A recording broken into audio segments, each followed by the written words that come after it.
Ang pagkatao at katangian ni Pickle. Si Pickle ay isang primitive na tao na natagpuang perpektong napreserba sa isang saline rock formation. Ang higanteng humanoid na ito ay orihinal na nabuhay sa panahon ng Jurassic. Nakita rin siyang nagtataglay ng isang napaka-primitive na pag-uugali, tulad ng panggagahasa sa isang babae. Wala siyang ipinakitang kasalanan o panghihinayang. Ang isang bagay na alam niya ay walang ibang katulad niya, at dapat siyang magparami upang maiwasan ang kumpletong pagkalipol ng kanyang mga lahi. Dahil sa buong buhay niya sa isang ligaw na panahon na puno ng walang iba kundi mga nilalang na ginamit lamang ang kanilang malupit na puwersa at napakalaking laki upang manalo sa mga laban, ang pinakamalaking kahinaan ni Pickle ay ang kanyang kakulangan sa teknikal na kasanayan.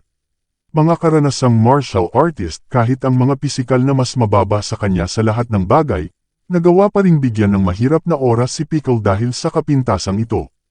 Gayunpaman, ang kanyang manipis na lakas at tibay ay halos pinawalang bisa ang mahinang puntong ito. Ang katalinuhan ni Pickle ay nag-iiba mula sa animalistic hanggang sa bahagyang mas mataas sa average.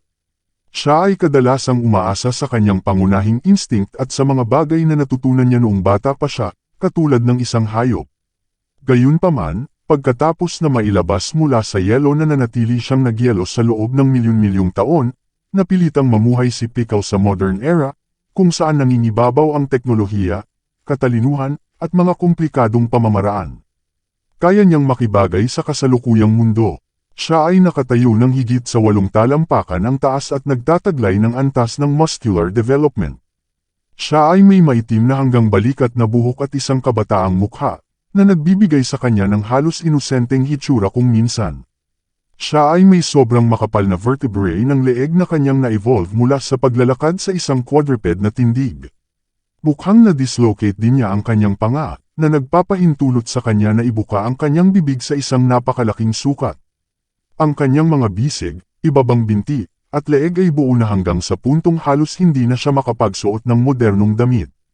Siya ay may napakalakas na pangangatawan at tibay na higit sa lahat maliban kay Yujiro.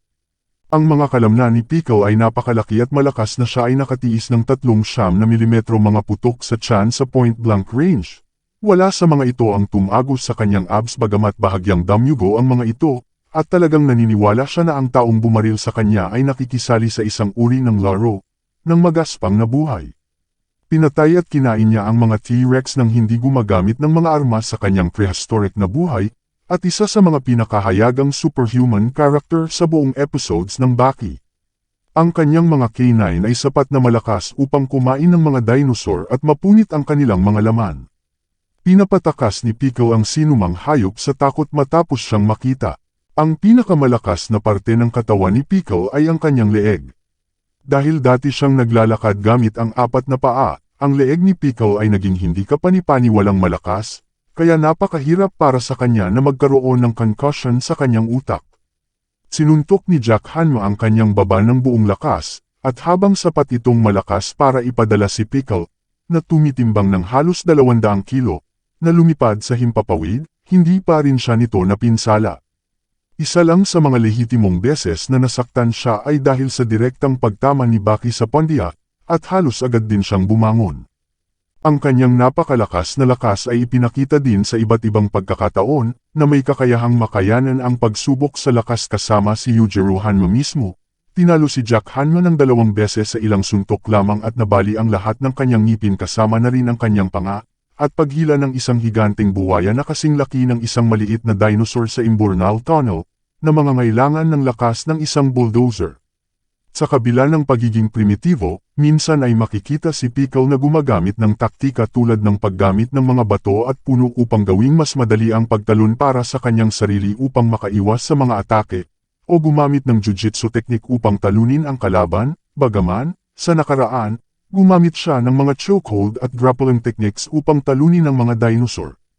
Hindi lang siya ang pinakamatandang karakter sa buong Baki, kundi pinakamatangkad din at isa sa pinakamalakas sa lahat ng manlalaban. Ginagamit niya ang parehong tindig na ginagamit ni Yujiro, na nagpapahiwatig na maaaring bahagi siya ng bloodline ng Hanma. Iyon lamang po at salamat sa panunood.